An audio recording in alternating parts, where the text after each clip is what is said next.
বন্ধুগণ আমি সমস্যাৰ জড়িত মানৱ জাতি আমাৰ সমস্যা অন্তৰ্নিহিত অৱলোকন সমস্যা কিন্তু আজিকালি আমাৰ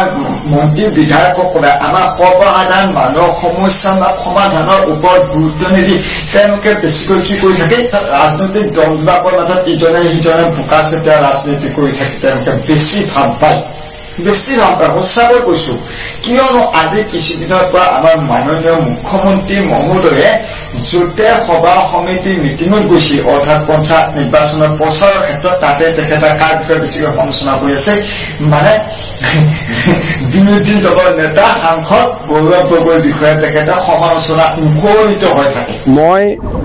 দুটা কথা মই কোৱা নাছিলো আজি মই আপোনালোকক কৈছো গৌৰৱ গগৈ 15 দিন পাকিস্তানত গৈ থাকি আহিছে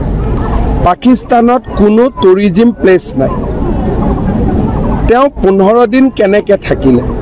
ক'ত গ'ল অসমৰ ৰাইজক জনাব লাগিব দ্বিতীয়তে তেওঁৰ ল'ৰা ছোৱালী দুইটাই নাবালক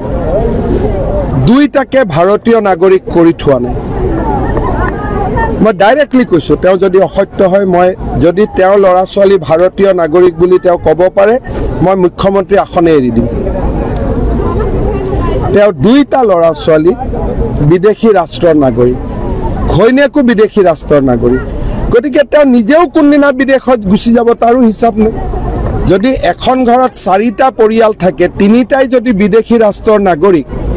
তেওঁটো ইয়াত পৰ্যটক হিচাপেহে আছে আৰু তৰুণ গগৈ নাতিনীয়েকক কবাত ডাঙৰ হৈ কোনোবা দেশৰ নাগৰিকত্ব লগত বেলেগ কথা কবাত চাকৰি পাইছে কিবা পাইছে 3-4 বছৰ বয়সত কোনোবাই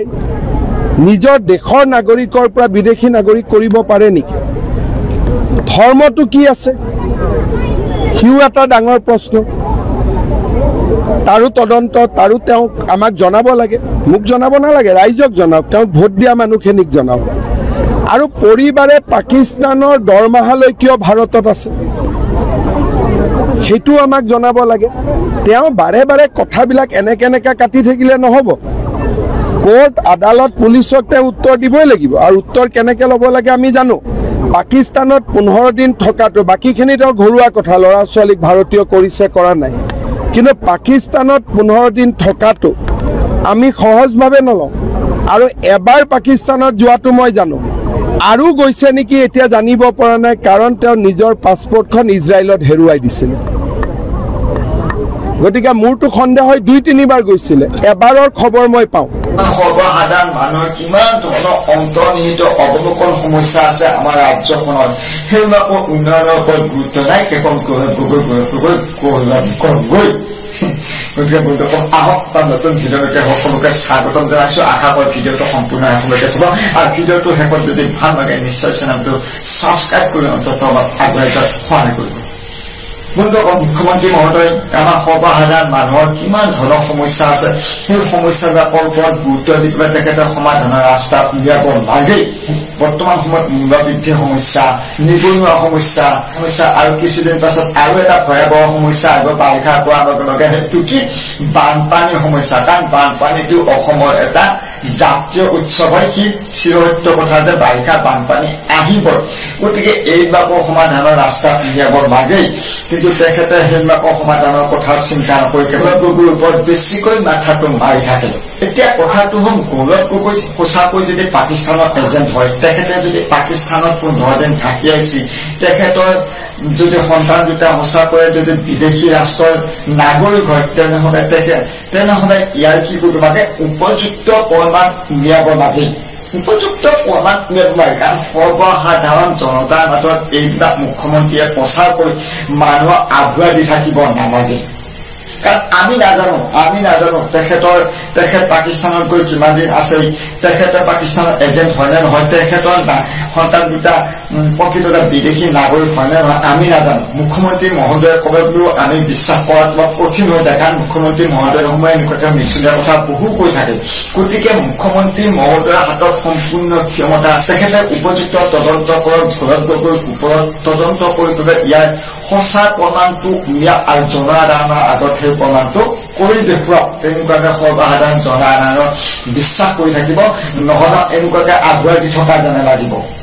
গতিকে এইবিলাক বোকা চিটা ৰাজনীতি নকৰি আমাৰ সমস্যা সমাধানৰ কথা চিন্তা কৰক আৰু গৌৰৱ গগৈ যদি প্ৰকৃততে এই ক্ষেত্ৰত দুখী হয় উপযুক্ত তদন্ত কৰক আৰু গৌৰৱ গগৈ কি শাস্তি পাব লগা আছে তাৰ উপযুক্ত শাস্তি দিয়ক আমি সিমানখিনিহে বুজি পাওঁ কাৰণ আমি সৰ্বসাধাৰণ মানুহৰ তেওঁলোকৰ ৰাজনীতি পাক্ষকৰ কথা আমি ধৰিব নোৱাৰো কাৰণ গতিকে আমি ভাবো আমাৰ যিবিলাক সমস্যা আছে অন্তৰ্নিহিত অৱলোকন সমস্যা সেই সমস্যাবিলাকৰ সমাধানৰ কাৰণেহে আমি তেখেতক আমাৰ সন্মানীয় আসনখনত বহুৱাইছো গতিকে তেখেতে সেইখিনি ব্যৱস্থা কৰক আৰু জনসাধাৰণৰ সমস্যাবিলাকৰ সমাধানৰ ৰাস্তা উলিয়াওক তেখেতে অকল আঁচনি দিয়ে সমাধানৰ ৰাস্তা উলিয়ালে নহ'ব গতিকে আঁচনিয়ে আমাৰ কোনো ধৰণৰ উন্নয়ন নকৰে আঁচনিয়ে কেৱল কি কৰি থাকে হিতাধিকাৰীৰে সৃষ্টি কৰি গতিকে মুখ্যমন্ত্ৰী মহোদয় আঁচনিতকৈ আমাৰ উন্নয়নৰ কথাবিলাক বেছিকৈ চিন্তা কৰক কাৰণ আমাৰ ৰাজ্যখনত অন্তৰ্নিহিত অৱলোকন সমস্যা আছে গতিকে এই সমস্যাবিলাক তেওঁলোকে চিন্তা কৰিব লাগিব তেওঁলোকে সমাধানৰ ৰাস্তা উলিয়াব লাগিব নহ'লে অদূৰ ভৱিষ্যতে এই সমস্যাবিলাক আৰু বাঢ়ি গৈ কি হৈ থাকিব এটা সময়ত সমস্যা সমাধানৰ ৰাস্তা সোমাই নাহিব গতিকে আমাৰ শিক্ষাৰ ক্ষেত্ৰতো কিমান অন্তৰ্নিহিত অৱলোকন সমস্যা আছে ক্ষমা দিয়াৰ ক্ষেত্ৰত আমাৰ ৰাজ্যখন বা আমাৰ দেশখন সদায়েই পিছ পৰি থাকে তাতোকৈ আচৰিত কথা যে বিদ্যাৰ ক্ষেত্ৰতো আমাৰ ৰাজ্যখন আটাইতকৈ পিছ পৰি থকা গতিকে এইবিলাক কেনেকুৱাকৈ সমাধানৰ ৰাস্তা উলিয়াব পাৰি তাৰ ওপৰত গুৰুত্ব দিয়ক আৰু বোকা চিটা ৰাজনীতিটো অন্ততঃ কমাই দি দিয়ক তেওঁ আমাৰ সমস্যাবিলাকৰ সমাধানৰ ওপৰত গুৰুত্ব দি দিয়ক এইখিনিতে কৈ মই আজি ভিডিঅ'টো সামৰণি মাৰিছো সকলোৱে